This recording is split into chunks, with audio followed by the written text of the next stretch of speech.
that darn karate Jew. They're making us ravenous look horrible.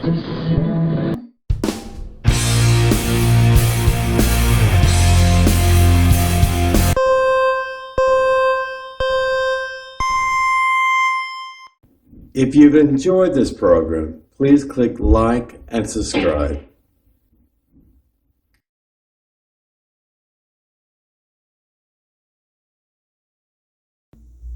Shalom again, and welcome to another exciting edition of the Torah Watchman Show International, hosted by none other your favorite karate Jew, Reb Yair ben-Emmett. I've missed you so much. And I say this is true with EMS and sincerity. I appreciate every new subscriber. I appreciate so much when you tell your neighbors and then share out my channel and my website for my company. And yes, YouTube/Word Board is my channel for my 501c3 company, where I do the very highest quality video presentation available. And I do not charge one single penny for what I provide you, that I do so much hard work and research. I do it because of love for you. I do it for the love of my God. And listen, my target audience is very diversified. Yes, I'm sure there's some Christians out there. There's some Messianics out there. There definitely are some ben-Emmett out there. There are African Jews that are listening to me, and very astutely. Some of them speak better English than some of us in America. And of course, you know, again, I have friends and I consider family like Tiza and Nahar Pradesh, and the wonderful work he's doing there for the orphans and the widows and feeding the poor, and then you know, getting awareness for the local government there to try to contribute more. We have so much to be thankful for in this country, even though we're in bad economic times and inflation and things of this nature. But can you imagine telling your little boy or girl they're only going to have one meal per day and you have to cut corners? What if you had to move into a secondary hut, a grass hut, a thatch hut, and it had a leaky roof because your hut, your family hut that you had invested in for years, blew away in the last tropical storm? Yeah, these are real issues in Africa and Uganda. This is what I'm speaking about, where you have questionable water quality issues. You have diseases from malaria and Ebola and other things that we take for granted in this country, that, you know, they don't have a good vaccination program. They just don't have the money. I've tried to reach out to International Red Cross and they just don't call me back. I don't know what the issues are. And I'm trying to get more contacts with the DC headquarters office of Red Cross and try to get in connection with their affiliates.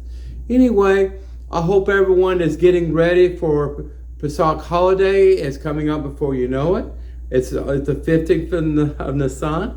Remember, by the 10th of Nisan, you better have checked out that Pakal Lamb, and you better bring it into your home, and better make sure it's disease-free and nothing happens and no savage beast tries to attack it. Listen, all kidding aside, both karate and rabbinate, you know, we all have diversified ways we celebrate a Passover. Listen, Passover for the Jewish nation is like a big Thanksgiving meal. It really is, except we celebrate it all week long. Our Hag is the first day. Some people count the second day as a Hag too, if you're in diaspora in America. It all depends on tradition. As far as counting Omer is usually on the second day. But what are you going to do if you don't have grain that's maturing in the field? You can't even quantify it by any kind of measurement like the old standard of Omer. Something exciting that I've correlated events. We had a major earthquake in New Jersey in the United States. 4.8 may not seem very large, but in that area of the country, it's been approximately 240 something years since that kind of earthquake was registered by the seismologists. Also, that earthquake occurred approximately 24 hours after the President of the United States essentially chewed out the Prime Minister of Israel. Why? Because he was telling him what he needs to do for his foreign policy. He was admonishing him because of unintentional deaths to civilians in the Gaza Strip, when the United States, has been responsible for carpet bombing whole nations and their armies, ignoring the casualty counts in Afghanistan, mistakes in drone attacks, over and over again. It's that double standard when you come to the Jew. It's always a compromise and always a double standard, unfortunately. But anyway, 24 hours after that horrible conversation, the worst relationship we have had between Israel and the United States in history has been under the Biden administration, unfortunately, only because he wants to get out the vote the Hamas Palestinians that are protesting against him in this country. And then, we had an incident of the total solar eclipse that I even saw, even in the DC area, a small crescent moon. Yes, we had special goggles for that. And of course, it was a completely eclipsed across major areas, essentially the heart of America, if you take a diagonal slice out of the country from south to north. But interesting about this earthquake, it was very unique because the sun's at its high point as far as solar activity, sunspot activity, etc. But also the moon was closer than usual to the earth, so it was more elongated and more impactful psychologically. But on the precipice of that, 24 hours after that total solar eclipse, what do we have? We have the true Jewish New Year. I'm not talking about Rosh Hashanah. I'm talking about what the Torah says in Shemot. God was very clear to Moshe and Aaron and the Levitical priests when the Jews were preparing, shortly after the 10th plague had hit the Pharaoh and his people, and they had their Passover meal. God said, this is Rosh Chodesh for the first month, the head month of the entire year.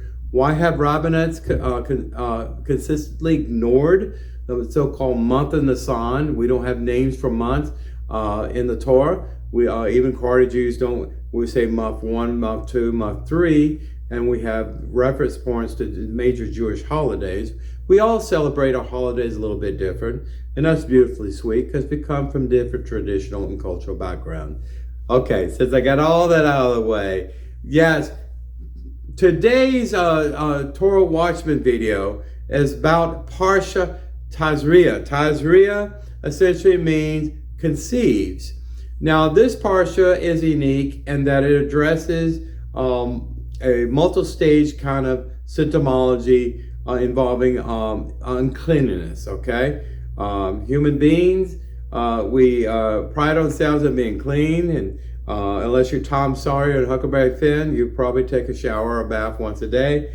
But in ancient Israel 3,500 years ago in the desert, it was very difficult to find a shower or a place to bathe or clean water unless a God sent Moshe to take his staff and talk or strike a rock, or had Miriam, the big water giver there. She had a wonderful gift and talent spiritually to find wells where in a very dry and thirsty land. But you can imagine if he had a diseases and epidemic and issues like that, a quarantine, they didn't have any medical doctors. All they had was Kohen Gadol. They had a Levitical priesthood. They're using the Torah and using messaging that came from Yehovah Elohim straight to his prophet face to face there on how to address the human condition of uncleanness.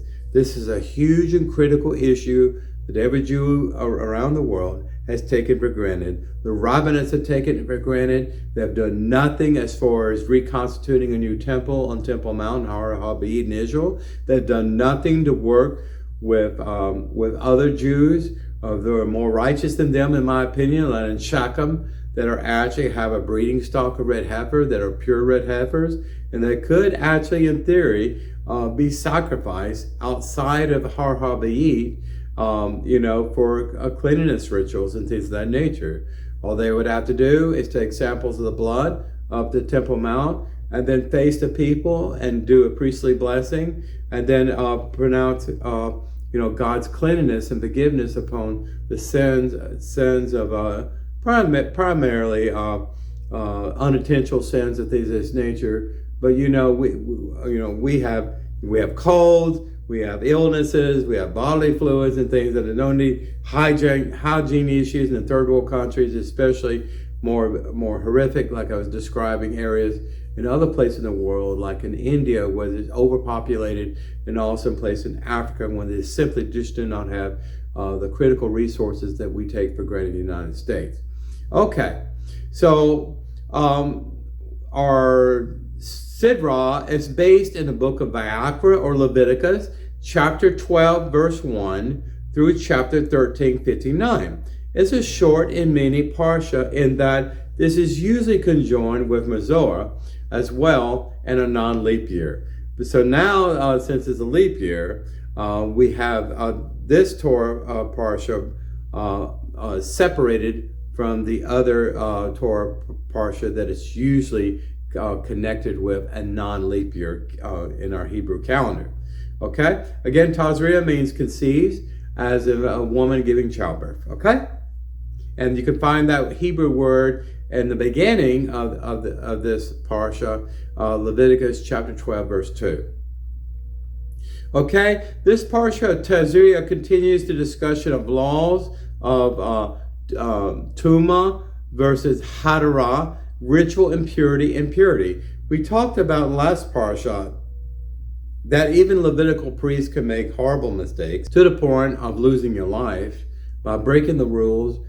Most of these are just human mistakes, but some of them were also just taken for granted. Maybe some hubris, an ego gets in the way and things of that nature. But Levitical priests can make mistakes as well. But again, Levitical priests had to be above reproach in all respect, because they were in the midst of God's nefesh, his spirit, his soul, that connection to the Mishkan and holy and things of this nature. In the ground, even in the tabernacle, that area, I believe it was quantumly changed at an atomic level and reconfigured by God, so that even their bare feet that touch in the sand and everything else would be consecrated before God. Remember the first thing that God encountered, or when Moshe encountered God in the fiery bush, he said, take off your shoes. This is holy ground. And so that's the same kind of context, at least within the boundaries of the tabernacle and the Mishkan. The outside outlier areas where you have the 12 tribes and their tents and encampments there, that was also considered sacred ground as well. Outside of that perimeter is where they took the hides of animals and things like that was considered waste products and other things like that. People that were sick, that were contagious diseases for various reasons, they had quarantine tents, and especially they had tents that were segregated out from tribal Israel, the main encampments there.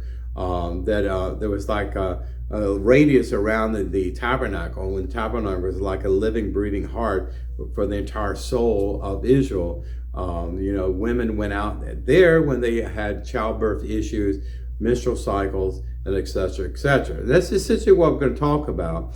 Recently the world, dealt with 1 million deaths or something like this from SARS-CoV-2, the Chinese virus that was manufactured in Wuhan province, China. Yes, I will say that with very certainty, because recent reports have come out in our Senate about this, intelligence reports and things like that, where we had divisions of federal government. I think some of them unintentionally got involved in something, a Frankenstein monster of a virus that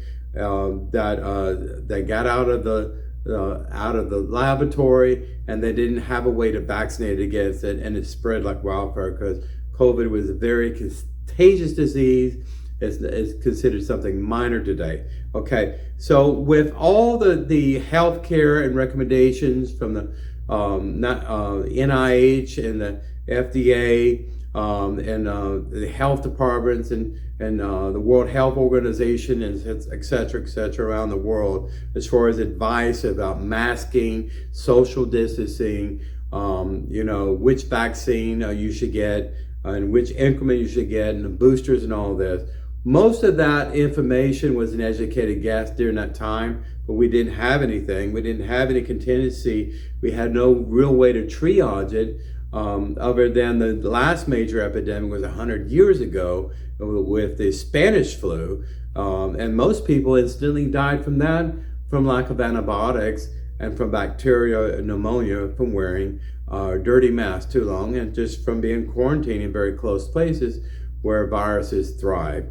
You'd think you would learn lessons of truth over a period of time when humanity has made serious problems and errors in judgment. But you know, in America, sometimes you allow politics and your prestige and ego to get in the way of what's in the best interest of humanity, namely people in nursing homes and people that are very vulnerable, even children and things of this nature. Cleanliness is a huge issue in America, if you remember all the alcohol. So I think I rubbed off my fingerprints during that time frame in COVID, at least for 2 years. You know, we had at least had to have social distancing, all this. But you know, where did all that information originate? Well, it originated in the past when we had bird flu and other things like this. Again, it was just educated guess.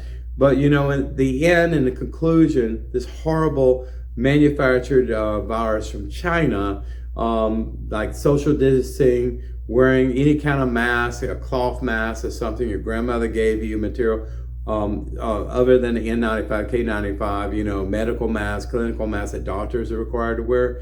It was just, it was ineffectual.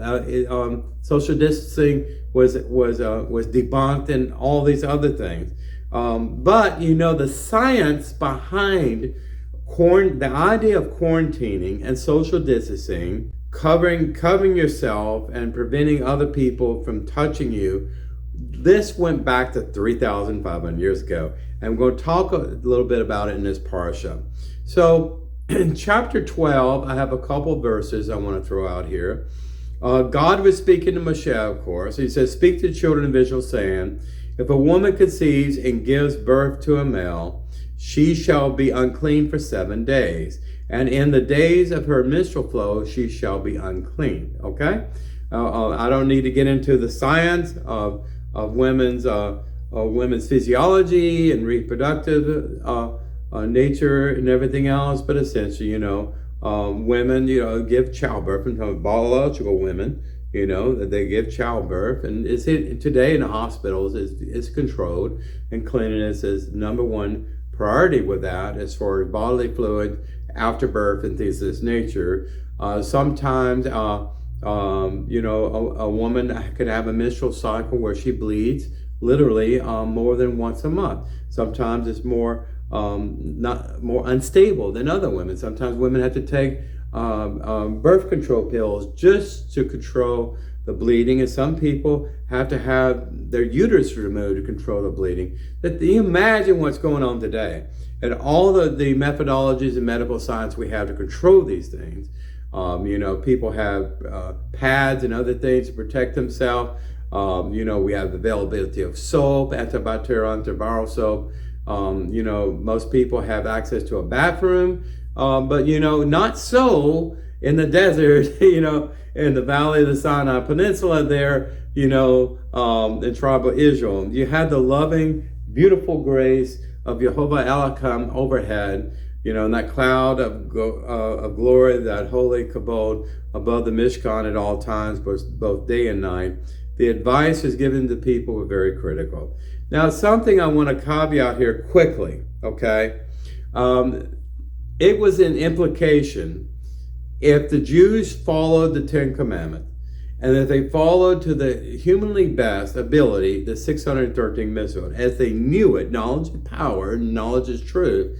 If they did this, and you know, they dotted their I's and crossed their T's, and they treated each other with love and kindness, and reported their issues to proper authorities, and then made atonements of various animal and grain sacrifices and things of this nature. That was in the rule book. That was in the Torah. That was a plan of action. They did this. Most people didn't have any problems with disease. Most people did not have problem with any kind of fetal syndrome, stillbirths and all of this. It's just, and most people live long lives. If you obey God, and God's soul is there in your midst, His promise is to protect you from yourselves, from nature, and from the enemies around you. And that's wonderful. However, some people get into sin. Maybe they thought they were getting a good bargain or something from a passing trader. They saw something was beautiful and gold or whatever, and a jewelry they wanted to buy for their wife. But it had writing or had an inscription there of someone's pagan ritual, or maybe a kind of incantation or something with their polytheistic system. And what they did, they brought something in that was unclean. It made them unclean. And they may have known that it came from a foreign source, and they may have known they should have disclosed it to a proper authority, like the tribal chieftain, much less the priest. And then what happened is that if they don't disclose this and admit that it was wrong or destroy it or get rid of it, they could, before they know it, they have leprosy-like lesions on their body. Boils, underneath the beard and the head and things of this nature. And in fact, they could spread like mold and mildew even to the house where they have to condemn the house.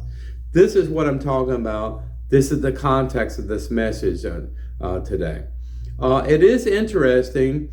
I already told you when a mother had a little boy, 7 days of uncleanness. On the 8th day, remember that you have to have a brit. And the afterbirth and the menstrual cycle was symbolically about the same thing as far as the way the limited medical knowledge of ancient Israel was. Bleeding is bleeding, that kind of thing, and it had to be contained. And these women were literally in nadah tents and things of this nature. That's a Hebrew word for menstrual cycle. Okay, Orthodox women today, including my wife, that when it comes to that time of a month and family planning and all this, she essentially is immersed in mikvah water. Mikvah is pure spring water that's been certified through Orthodox leadership. Okay, for a little girl, okay, you have 6 days, and also the woman is in a longer period, like for 2 weeks, of blood of impurity. Again, menstruation, afterbirth. Afterbirth is a non-issue. A lot of women have a C-section. Less women have natural childbirth, regardless. Most of that's done within the first few hours after the birth of the child.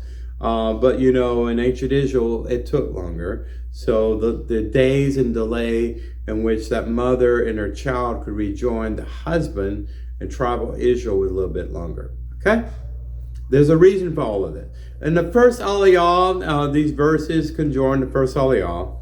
As a synopsis, again, everything I just told you, the Jewish people were instructed regarding ritual impurity, contact with women.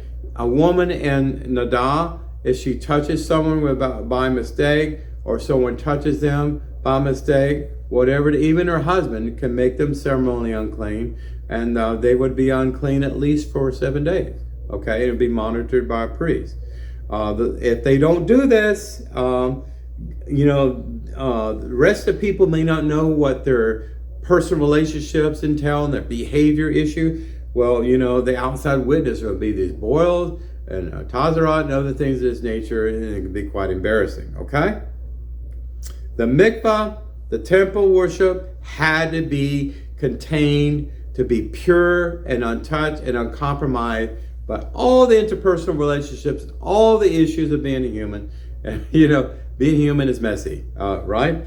The Torah begins discussing the laws of Tzaraat, skin discoloration in the first aliyah, often inaccurately translated leprosy. Leprosy and Tzaraat were similar, but a different species of bacteria, essentially, which renders a person ritually impure. In the Haftarah, we're going to talk about an individual that had leprosy for quite some time, or Tzaraat, and which he was cured by a prophet.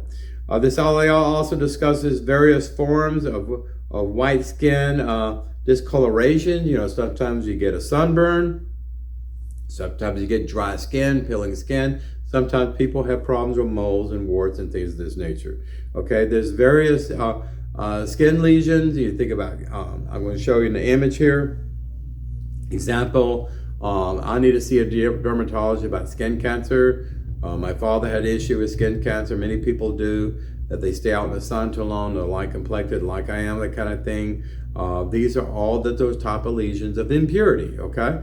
Again, there were no medical clinics. There were no urgent care systems there. There were no vaccinations. There were no antibiotics. And there certainly wasn't any alcohol soap. So you can imagine what these people had to do. They were 100% reliant upon the God of Moses to be able to make the right decisions to protect their family and their children, okay?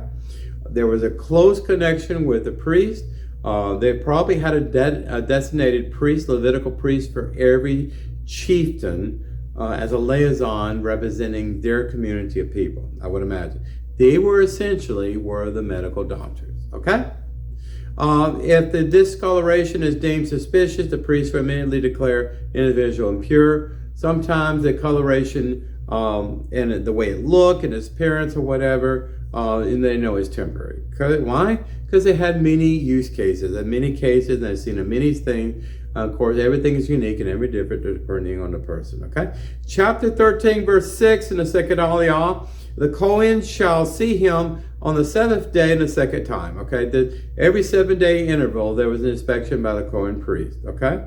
The kohen priest could be Aaron, it could be Elazar, someone that worked closely with the kohen, the chief priest, management of these kind of issues, okay? They had to be closely connected because, listen, people routinely came back and forth to attend a meeting on the tabernacle to bring animals and things like that. Imagine if there were some ceremonially unclean and impure, that would possibly cause problems with temple worship, and we didn't want that, okay?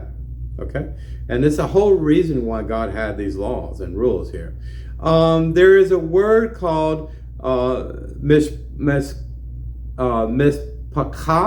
which means clean lesion. Okay, those are things that appear temporarily and they go away within a few days, and definitely within that 7-day of monitoring period. Okay, but they will immerse their garments in water, mikvah water, and everything would be pronounced clean, and there's no impact to their tent or their living environment, bed sheets and things of this nature. This is a second aliyah, okay?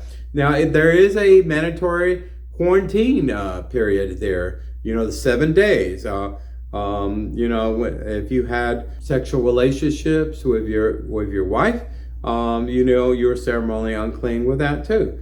Orthodoxy deals with this a little bit differently than other people. The point is that all of these things, bodily emission, whether directly or indirectly, especially blood and things of this nature, they would put you potentially in a quarantine period from a week to 2 weeks and closely monitored by the Kohen priesthood, okay? The Torah discusses all the different methods and techniques in which Tzaraat would be mitigated to control the spread from the individual, for it to be hopefully to be declared pure and clean. It may appear like Tzaraat in its nature, in its symptomology, but it probably isn't. Tzaraat was considered relatively rare unless someone was actually in some sort of secret sin, which they have not declared their intent to repent before the Lord. Okay? Chapter 13, third aliyah, the Kohen shall look at it, and behold, appearance is lower than the skin, and its hair is turned white, so the Kohen shall pronounce him unclean. There is type of lesion of Tzaraat that erupted in inflammation. You've seen boils and blisters sometimes. If you have friction burns or something on your hand, and a lot of men work with their hands a lot in carpet on that, you get these blisters and things of this nature. Sometimes they don't go away, and sometimes they leak fluid, unfortunately. I don't mean to gross you out, but I'm giving you various examples here that Tzaraat refers to any kind of white leprosy-like spread of some sort of contagion on your skin that's visible even under your hair of your arm and your beard and your head. Okay, and the third aliyah the laws of Tzaraat appears about different ways the skin is inflamed, either on the surface or underneath the hair. Okay? Verse 25, in the fourth aliyah, the kohen shall look at it and behold, the hair is turned white in the bahara, and its appearance is deeper than the skin, the Tzaraat which has spread in the burn, so the kohen shall pronounce him unclean. So there are many different severity codes and things like that. Insurance, medical insurance, you have different disease codes, all kinds of things. Sometimes it's harder to get a medical insurance claim through for your insurance company in the United States to pay for it than others. Sometimes you need to do more advanced testing for treatment and care, and a proper diagnosis is also very important. Okay? The fourth aliyah, we learn more laws of Tzaraat and how it appears on the skin. There are so many varied ways, and I don't have time or your attention span to bore you to tears and describe all the different types of diseases and contagion that fall under the Tzaraat family of diseases. Okay, they were loosely referred to as various types of lesions. Again, these are burns and boils and things of this nature on the skin. Very important to quarantine very quickly to prevent an epidemic situation when you're in the desert, and you don't have any resources at all. Okay, I want to point out it required in the 1800s for a medical doctor just to stumble upon and discover a way of preventing the high incidence rate of fetal deaths, children that are born and then they die shortly after from bacterial infection. Well, what this doctor reasoned that something that people touch in the blood and after birth, and they're not washing their hands. People do not wash their hands the way that we do today. And he used turpentine, to clean his hand. And then he noticed over a period of time, the incidence rate of childbirth fatalities decreased remarkably. In fact, this doctor, I'm going to have an image here, this picture, it was a hero, but people criticized and laughed at him because he washed his hands with turpentine, alcohol, whatever. And we use that for paint thinner. But, 3,500 years ago, we talked about in the Torah. God talked about in the Torah. He had the quarantine rules. He had the social distancing rules. He had all these treatment and monitoring program, all this, and we acted like the COVID virus, the first virus that infected the human race. It's all craziness. As so many unbelievers and seculars out there, both Jew and Gentile, they just read the Torah in the good book. And it makes me believe that even more that it is the divine truth of God, because it was so many years ago. I mean, where would they get the knowledge from the Canaanites, Phoenicians, Egyptians, to be able to do these kind of things? It was beyond them. This is ingenious, the quarantine methods and techniques they had employed in tribal Israel. Okay? Cleanliness is next to godliness, is what my grandmother used to say. Okay, in the fifth aliyah, we talk about how the lesion is monitored until the seventh day. If the lesion is not spread, a golden yellow hair within it, the appearance of the so-called nathak is not deeper than the skin, the person would be ceremonially clean. Okay? It's a minor issue, minor infection. Maybe an insect bite or something like that. Okay? So fifth aliyah, Tzaraat can affect the areas of the body from your head to your toe, the entire body. Is loosely associated with leprosy, but it's not leprosy. We used to have leper colonies in the Middle Ages, It's something very terrific. I've heard reports of leprosy among migrants in the United States today. It's hard to believe. This section concludes with the laws of a person afflicted by multiple dull white areas of the skin. The fifth aliyah rounds us up.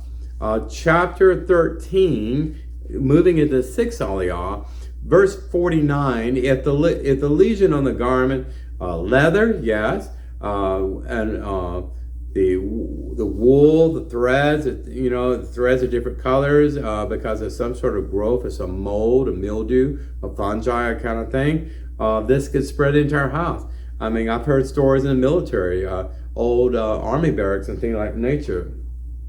When they become unclean, are not monitored properly, maybe under high humid environments, the mildew gets it into the plywood, gets into the insulation, everything else, and eventually the whole house has to be condemned by the state authority, by the government authority, is not fit for human habitation. This is the same thing that happened in Israel. When something was not disclosed in time, a timely basis to the kohen priest, it became an epidemic, not only to the family members, but the entire house, the clothes, everything else. Mold and mildew can spread like that. It really can, okay? In fact, there's a high pollen alert in my area of the world here in the United States too, as far as it can cause breathing disorders and things of that nature too. Okay, there's always something microscopically in the air. You just don't like to think about it. 6 aliyah, we're talking about Tzaraat appears as a bald spot. Sometimes these lesions can cause a loss of hair and things of this nature, or people just pick at the hair and scratch, and can cause the scab to fall away and bleeding and things of this nature. Just use your imagination. I don't want to gross you out, but these various lesions can change color and things like this. The kohen priest is supposed to monitor any kind of behavioral changes of the contagion, whatever's happened. 6 aliyah. We discussed the procedure followed by an individual who is afflicted with Tzaraat. The main requirement being that he must or she must be outside the city with the condition clears up. We're talking about a city, we're talking about a community, we're talking about the outside radius perimeter of the 12 tribes of Israel. But even when the Jews had gone to Israel and established cities and communities, we're moving into the 7th aliyah. It's still in chapter 13. Anything impacted by Tzaraat, clothes, bedding, the tent, personal belongings, even pottery and things like that had to be destroyed. Even the soil and everything else had to be. You could not build your property on that soil. Sometimes. Chapter 13, verse 55. The kohen shall look at the lesion after it's been washed, and behold, the lesion has not changed in appearance. Okay, in other words, if you have a blister or something, mucus, it's usually white blood corpuscles or whatever underneath that, okay? And if you wash that lesion and wash it out, and then you don't see anything, any coloration there, that coloration that existed before, and after it's washed and it doesn't appear, the person is pronounced ceremonially clean, okay? But any clothes, anything you touch and everything had to be burned with fire. Okay, fire as a purification agent. 7th aliyah, at the conclusion of the quarantine period, depending on the circumstance of the garment, is either declared pure or completely burned, or on only part which is discolored and torn out and burned. So sometimes, like a sleeve here, you could tear that off and then have a seamstress or something build another sleeve, so the whole garment could be lost. Okay, very expensive to have replaced the entire wardrobe because of unmonitored, unnotified Tzaraat and infections and things of this nature that's spreading in the epidemic way. Okay, this concludes this Parsha. Okay, we have Haftarah is our tradition, something that's contextually relevant, primarily stores historical stories about the kings of Israel and prophets and things of this nature, and we have some of that both. You can turn with me if you want to, the book of Kings, 2 Kings, chapter 4, verse 42 to chapter 5, verse 19. Sometimes there's an Ashkenazi and Sephardi difference. Usually the Sephardi Jews read it extra, and the Ashkenazi do not read the whole thing. And it's kind of funny, the Habadniks, they don't like to end on a sour note, like an admonishment. They stop at the blessing, or they skip to the blessing. But Sephardis are more literal, and their reading of a Haftarah, they read the whole thing, the good part and the bad part, and they take it in stride, Anyway, verse 10, the prophet Elisha was a protege of Elijah. If you remember, Elijah, when he went up in the fiery chariot, he threw down his robe, his staff, whatever, to Elisha, and he was appointed as prophet of Northern Israel in his stead. Okay? Now, there's a story of Aram. Okay? Aram was essentially with Syria, and that's what it was called. Don't get confused. The nations of Syria and Assyria. Syria was Babylonia, and then eventually became Persia. Aram has always been Syria, and Damascus is his capital, even back then. So we're talking about a story here. We have a general, Naaman was his name, unto the king of Syria, and he was well known for his military exploits and everything else, and military victory. He was a polytheistic person. Everyone in Aram was, pretty much. But, you know, it was known that he had leprosy or some sort of Tzaraat condition. And then he heard about a prophet in Israel that did miracles, you know, healings and things. And he was hoping he could get in touch with this prophet, put in a good word to his God, and, you know, pronounce him cured of this horrible disease, okay? What good is being a general and rejoicing and celebrating a military victories if you have to deal with Tzaraat condition in your life, okay? Now, he was disappointed. He went to Elisha, and Elisha gave him instruction to do something other than he wanted to do. But listen, hear me out. He said this, quote, "Here I thought that I would come out, Elisha would come out to me immediately," because he sent messengers to Elisha. He didn't come back. He thought he would come immediately. This is a Jew and a Gentile and that kind of thing, okay? That he would come out and see me, and he would just simply stand and call in the name of Jehovah. It's amazing in the English translation here, it says YHYH in the Book of Kings. If you read anywhere else in Chabad and the Torah Parshah that I just gave you, it says Shem, Hashem, Hashem, and all this. But it says Jehovah here, which is fascinating. And he said Jehovah is his God. Even people, pagans in that time, knew the sacred name. I just want to point this out because it is a quote. This is something you say, that he is hoping that Elisha would come right away at his beck and call, raise his hand toward the spot, and cure him of the Mazorah. Okay, Mazorah is the next parsha, by the way. So verse 17, Naaman said, "Now if only your servant had given a load of earth and carried a team of mules, for your servant would no longer offer up a burnt offering or sacrifice to other deities, but to the Lord." He knows that sacrificial offerings only go to the one true God of Israel. So there was kind of tongue-in-cheek here. He was upset about this, you know, but it's very interesting that after, long story short, Naaman, Elisha told him, you need to go into the river Jordan and immerse your body 7 times. And when you come out of the water in the 7th time, you'll be cured of your mazor or leprosy kind of condition, okay? And then he praised God. And then he declared, no more animal sacrifice will go to these other unknown gods, only to the God of Elisha. Isn't that sweet and beautiful? And I'd like to end this Torah Watchman show on a good note here, okay? I've talked a lot. I hope you've learned something different. Listen, the main point of this parsha is the medical science that's embedded within the holy words of God.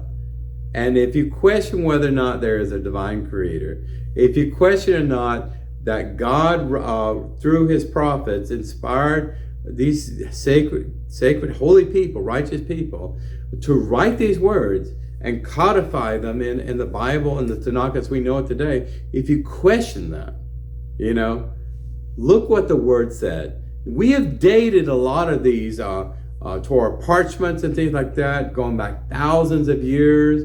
The name of Israel was recently found on a monument to a pharaoh going back 13th century BCE. We know that Israel was in existence during that time at least. We found pottery with Hebrew texts on it dating back the time of King David and King Hezekiah. You know, how much proof do you need before you believe that there's something mightier than yourself that's controlling the planets and their various orbits and keeping everything from flying into the sun, or keeping a massive asteroid coming and hitting the Earth, but instead it hits the large vacuum cleaner, per se, Jupiter. Listen, the miracle of life is all around us, especially in spring, depending on where you are in the world. You know, every blooming tulip I see in my yard, I thank God. Thank God for little tomato plants I planted the amazing aspect of life that we cannot create life. Okay, we can emulate life, we can simulate life, you read AI and everything else. We are not God. We try to play God, but we're not God. Okay, this is Reb ben-Emmett signing out. Remember my motto. Listen, share the knowledge and wealth and love and truth. Everyone will inherit. If they resisted that truth, maybe change something about your witness, change something about your lifestyle that would be very attractive to them. No one likes to be preached to, right? Right? Maybe have a beer with a brother or something and just talk about how God has blessed you. Whatever it takes, right? Listen, for those people that hate their life, they've been filled with all kinds of misery and broken friendships, broken love affairs and everything else, horrible parents, and you made a lot of problems in your life and just failed, and you feel like you are unredeemable. Listen, you don't need to go to Apostle Paul or go down the Jesus track. You need to read Ezekiel chapter 18, verses 21, 20, 21, 22, 23.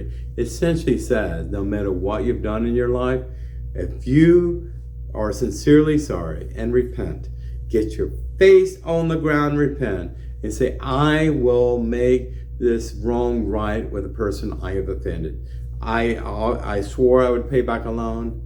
I took his money and ran. Whatever it is, give charity, get charity, have that tzedakah box there. The more you give charity, the more it will solidify your financial status too.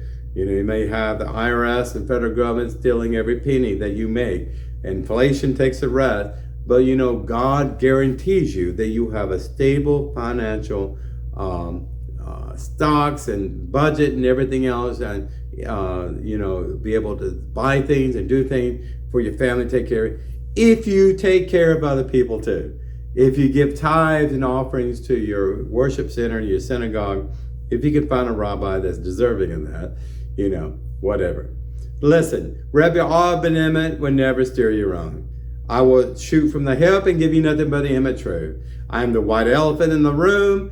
I'm the inconvenient truth. I'm not politically correct, and I'm definitely not woke. Listen, I love you with all my heart, and I mean that. And I'm not saying that because I'm trying to brown nose you or get you to send me money.